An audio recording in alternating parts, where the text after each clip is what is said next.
A beautiful girl slipped in the sauna and plunged headfirst into the scorching charcoal. 911, what's your emergency? This girl just hurt herself in a sauna. Her name is Celine. We were taking a tour of her new house and something happened when she was showing us the sauna. She fell and hit her head and she's not moving. You have to send help. Okay, we'll be out there as soon as we can. What's the address? I don't know. I just saw it on the internet. She had been live streaming her luxury villa, so her phone kept broadcasting. The emergency hotline received hundreds of calls, but no one knew her exact address. Dispatchers analyzed viewers' photos, narrowing her location down to a 5-kilometer radius. Firefighters deployed a dozen trucks, searching for 2 hours before locating the villa. Adam 693, belongs to our victim, Rebecca Nair. Havenhurst, clear. Vantagebrook, clear. Olympus, clear. Vantage is clear. Engine 118 proceed to Mountain Avenue. Copy dispatch, on our way.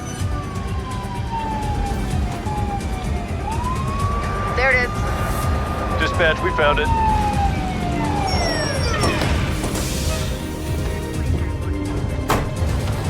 Hey, you guys working on this house? We need to get inside. There's a girl trapped in the sauna. What girl? This place is empty. We've been here all day working on the foundation. Can you let us inside to check? Yeah, sauna's through that door. Inside the sauna, they saw the unconscious girl, but the door was locked from the inside. After cutting it open, they discovered 45% of her face was severely burned. As they rinsed her face with saline, a sizzling sound filled the air, carrying a mouth-watering smell of grilled meat. After tearing off a large piece of her facial skin, they finally freed her face from the charcoal and rushed her to the hospital. No one knows how she will react when she wakes up. High price to pay for living a fake life. You think a regular life was that bad? Maybe she felt like she was missing out on a life she could have had if she'd been born someone else or made different choices. To make her birthday unforgettable, the girl tied herself to balloons and slowly rose into the sky before the crowd. The audience cheered. Suddenly, a gust of wind blew, and the few men holding the rope struggled to maintain control, swaying left and right. The girl pretended to remain calm. In the distance, a parachute caught her eye. A man's lower half was stuck on the warehouse roof. 911, what's your emergency? It's my birthday, and I think I just saw a dead guy. Through here. Hey! When firefighters arrived, they found he wasn't seriously hurt. He said he had been paragliding, but a sudden wind caused him to lose control and crash onto the roof. And Jonah, get down here right now. Bilateral open knee dislocation. The impact forced the femurs down through the knee. He landed on his feet, and his upper legs kept going. And it's better now that he can't feel them. Blood loss isn't that bad considering. The man had dislocated his knee joints, but fortunately his arteries were intact. They covered him with a blanket for protection and carefully cut him free using a chainsaw, then rushed him to the hospital. Detectives!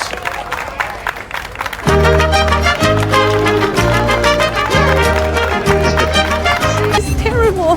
The party's ruined. Are you kidding, Mom? This is awesome. He found a bomb inside the glove compartment. His wife and child were still in the car. A mysterious call warned that the bomb would detonate if the car's speed dropped below 55. 911, what's your emergency? We think there's a bomb in our truck. Okay, why do you think that? A guy just called. He said if we slow under 55, that we're gonna explode. Sir, I've seen that movie. It's a crime to make a false 911 call. No, it's not a fake call. Okay, please don't hang up. He told us to look in the armrest. There's all kinds of circuitry in there. He knew things about us, where we live. Look, I don't know if this is a prank or not, but I don't want my wife and kids to die finding out. Okay, I believe you.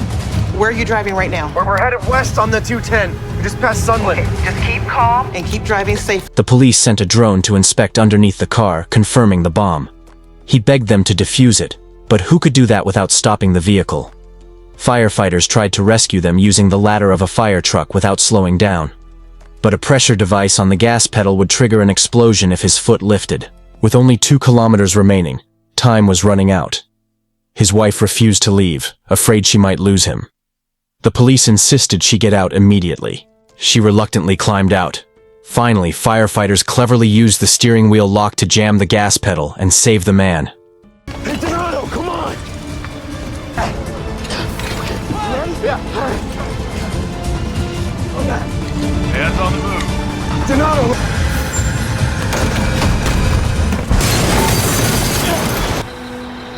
So the bomb was fake?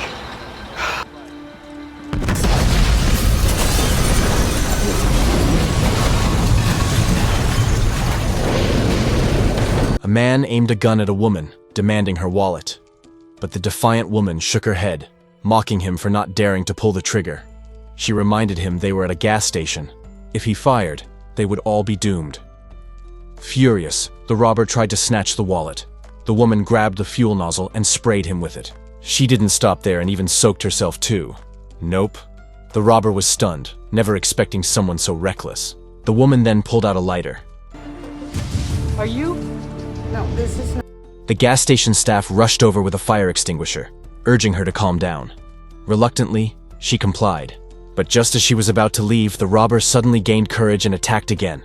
The woman swung the fuel nozzle and knocked him out. I'm sorry.